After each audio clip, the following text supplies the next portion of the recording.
नमस्कार मित्रों, स्वागत है आपका अपने चैनल जेवीडी डिवोशनल में। पिछले एपिसोड में हम लोगों ने देखा कि किस प्रकार से शनि देव ने अपनी दुर्गम यात्रा की एक ऐसे चरण पे पहुंच गए हैं जहां पर उनकी हताशाओं ने उनको घेर लिया है हर तरीके से। अब क्या वो महादेव से मिल पाएंगे, ये देखने लायक होगा। दूसरी तरफ शनि देव की माता यानी माता छाया धीरे धीरे अब अपने पति से ये वचन ले रही हैं कि मेरे जाने के उपरांत मेरे पुत्र की क्या आप रक्षा करेंगे, क्या उसको ममत्व अगर कह लें तो सूर्य देव के पास भी अब कोई अलग ऑप्शन नहीं बचा। उनके पास के लिए उनकी भी एक ही उम्मीद है तो शनि देव महादेव तक पहुंच पाए और उनके पत्नी के प्राणों के संकट को टाल पाए। इसी आशा के साथ उन्होंने अपनी धीरज धराया है अपनी पत्नी को।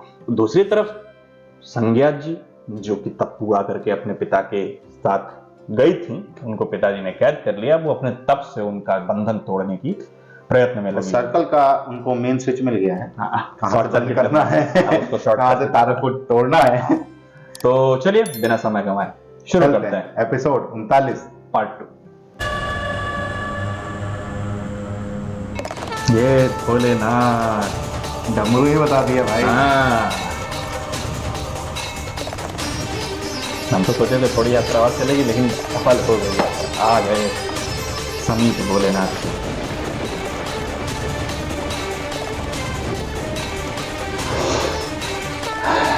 कैलाश फतेह हर भाग। क्या ट्रांसफॉर्मेशन दिखाया है यार, गजब।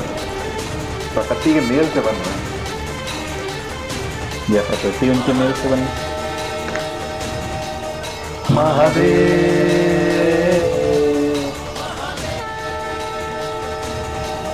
महादेव। कैलाश का ये सफर समाप्त हुआ।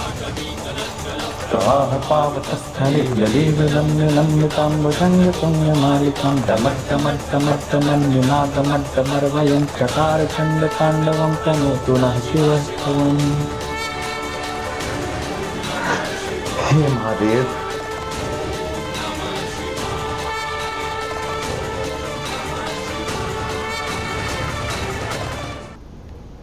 चलो।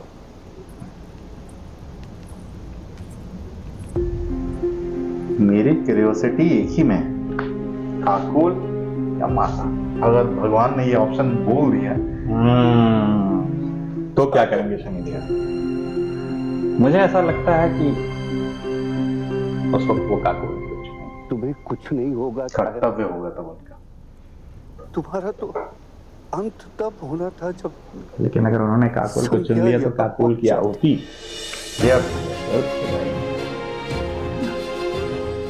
मैंने उसे रोकने का प्रबंध कर दिया है और विश्वास करता हूं कि तब तक शनि लौट आए।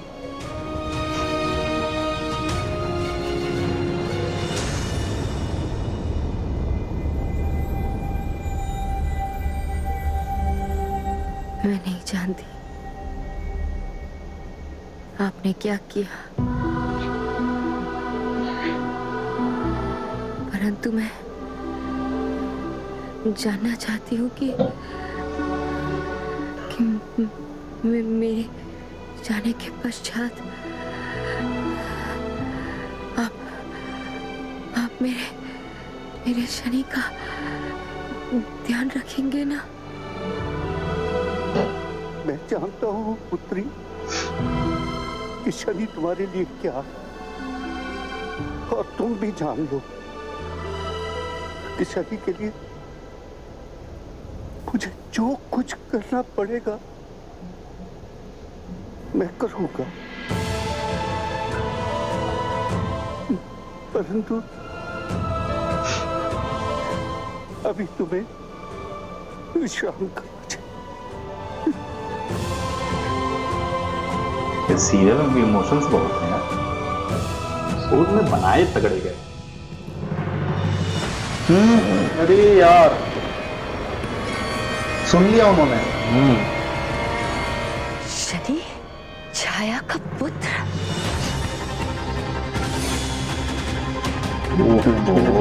वाली बात हो गई भाई।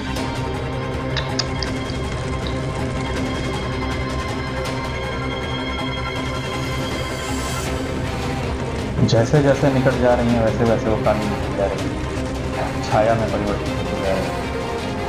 कोई आ जाएगा क्या?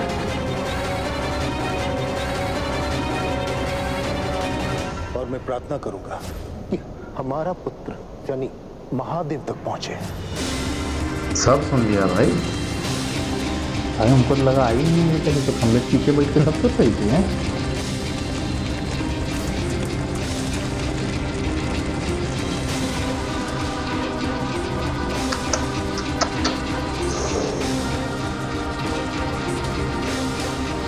मुझे लग रहा है कि शांति सन को मृत्यु भी नहीं मिलेगी। लग तो ऐसा ही रहा है।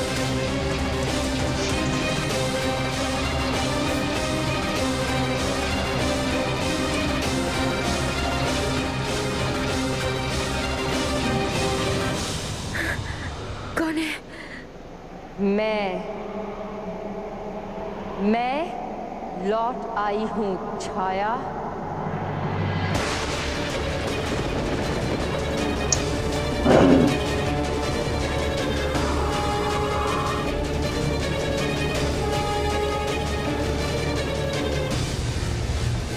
मैंने तुम्हें उत्पन्न किया ताकि तुम मेरी संतान को छाया दे सको, परंतु तुमने तो सूर्य देव के बीच से एक नए वृक्ष को जन्म दे दिया।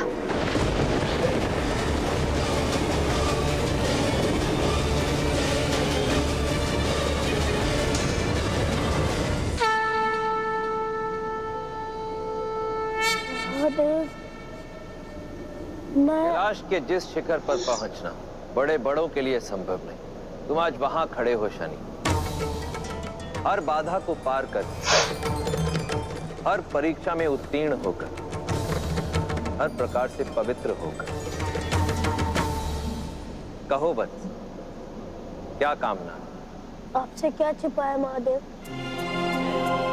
आप जानते ही हैं कि मेरी कामना क्या है। शनि, तुम्हारे मांगने और मेरे जानने में अंतर है, क्योंकि जो तुम मांगोगे वो तुम्हारा चयन होगा, और अपने चयन के लिए जीव स्वयं उत्तरदायी होता है। कर्म हो या कामना, हर चयन के साथ उसका परिणाम भी जुड़ा होता है। तुम्हारे चयन से उपजने वाले उस परिणाम के लिए सज्ज हो शनि? हाँ महादेव, श्री नारायण ने मुझे यही समझाया था। यहाँ तक आना भी मेरा चयन था।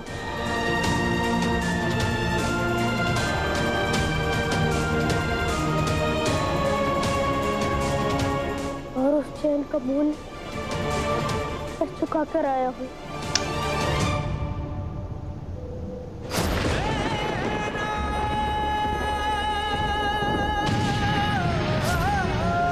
काकुल,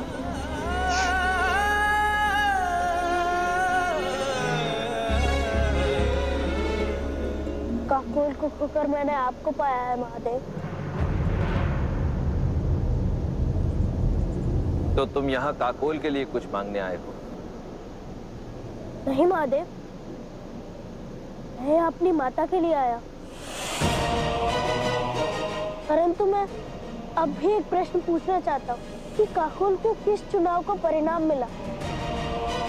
आप तो अंतर्यामी हैं महादेव, आप तो जानते ही होंगे कि यहाँ तक पहुँचने में मुझे कितनी बाधाओं का सामना करना पड़ा। और अब जब मैं यहाँ पहुँच गया हूँ तो मैं कुछ नहीं मांगना चाहता। तुम्हारे इस भाव का कारण? कदाचित मैं समझ गया हूँ महादेव, जब व्यक्ति ईश्वर को पा लेता है तो उसके मन में कुछ और पाने की इच्छा शेष नहीं रह जाती।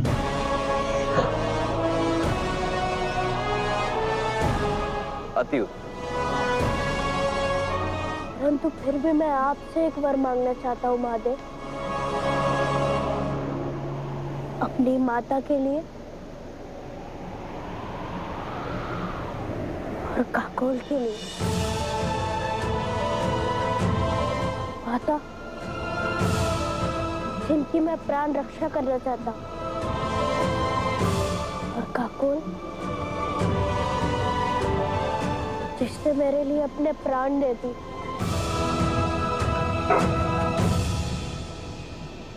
तो तुम्हें अपनी माता का जीवन चाहिए, जिसे तुम सबसे अधिक प्रेम करते हो। इसके साथ ही तुम्हें अपने सखा काकोल का जीवन भी चाहिए, जो तुम्हें सबसे अधिक प्रेम करता है। परंतु शनि, जीवन एक, मैं तुम्हें केवल एक ही जीवन दान दे सकता हूं। यही एक बात और है। चयन तुम्हारे समक्ष उपस्थित है। तुम्हें केवल एक जीवन दान चुनना है। यही डरता हूँ।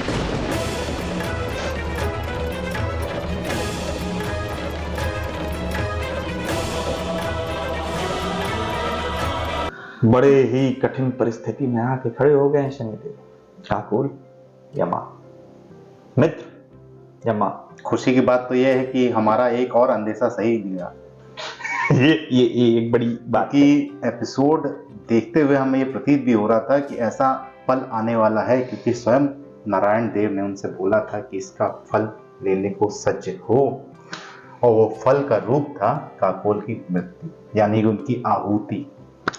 अब अगर काकोल कर्मों का चुनाव के अनुसार अगर कर्तव्य की बात करें तो काकोल का जीवन ज्यादा महत्वपूर्ण होगा, क्योंकि उन्होंने स्वयं के प्राण त्याग दिए शनिदेव या माता के लिए। देखिए, एक छोटी सी कहानी याद आई है तो सुना ही देता हूं।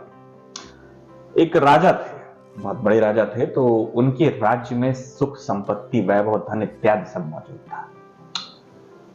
दूर कहीं किसी दूसरे गांव में एक युवा अपने आप को तैयार कर रहा था कि वो राजा का सबसे वफादार सिपहसालार सिपाही बन सके, या यूं कह लें आजकल की भाषा में कि राजा का बॉडीगार्ड। तो राजा के पास वो जाता है, अपनी पूरी तैयारी करके, अपना पूरे वर्जिश के साथ जाता है। जब युवा हो जाता है कि आप इतने दानवीर राजा हैं, इतने प्रतापी राजा हैं कि आप जैसा राजा इस राज्य के लिए या इस संपूर्ण देश के लिए बहुत आवश्यक है। मैं आपकी प्राण रक्षा का कर्तव्य अपने कंधों पे लेना चाहता हूं, यानी मैं बॉडीगार्ड बनना चाहता हूं। तो उन्होंने कहा ठीक है, क्या मूल्य लोगे? तो उन्होंने कहा मैं 9 सिक्के प्रतिदिन अपनी कमाई के रूप में आपसे लूंगा, सोने। तो उन्होंने कहा ठीक है, लेकिन क्या 9 सिक्के लेने के लिए तुम परिपक्व हो? क्या तुम्हारे अंदर वैसी प्रतिभा है? उन्होंने कहा आप जो बोलो वो मैं कर दूं। उन्होंने कहा इसको भेज दो, उसको भेज दिया। उन्होंने कहा इसको फाड़ दो, उसको फाड़ दिया। उन्होंने कहा इससे घोड़े को उठा दो, उन्होंने उठा दिया। मतलब जो भी उन्होंने कहा, जो भी एक वीर पुरुष कर सकता था, वो सब उन्होंने किया। राजा ने कहा ठीक है, 9 सिक्के दिए। बीतते बीतते बीतते समय बीता कुछ।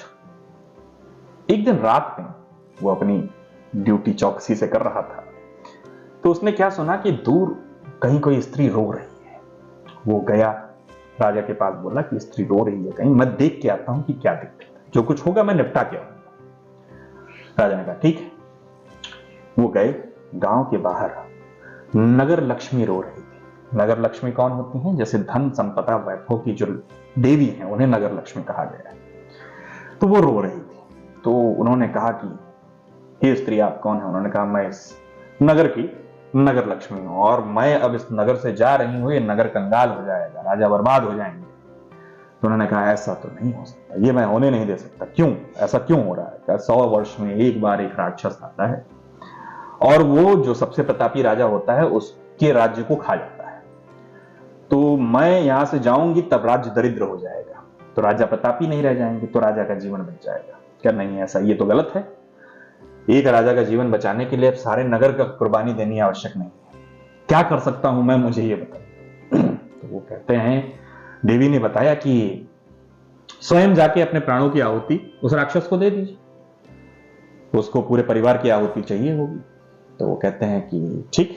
वो जाते हैं अपने परिवार के पास, बॉडीगार्ड जाता है और बताता है कि राजा का ऐसा ऐसा सीन था और ऐसा ऐसा कर्तव्य था, जिसके कारण मेरा ये कर्तव्य बनता है कि मैं जा रहा हूं अपने प्राणों की आहुति देने। यदि आप लोग अपनी इच्छा से चलना चाहते हैं तो चल सकते हैं। सारा परिवार तैयार हो जाता है, तो सारा परिवार जाके आहुति दे देता है। ये सारी चीजें राजा पीछे से देख रहे होते हैं। जब राजा ये सब देख रहे होते हैं तो राजा को बड़ी अंतर्ग्लानि होती है कि यह मेरे चक्कर में, मेरे कारण मेरा सबसे वफादार सिपाही अपने पूरे परिवार के साथ आहुति दे दिया।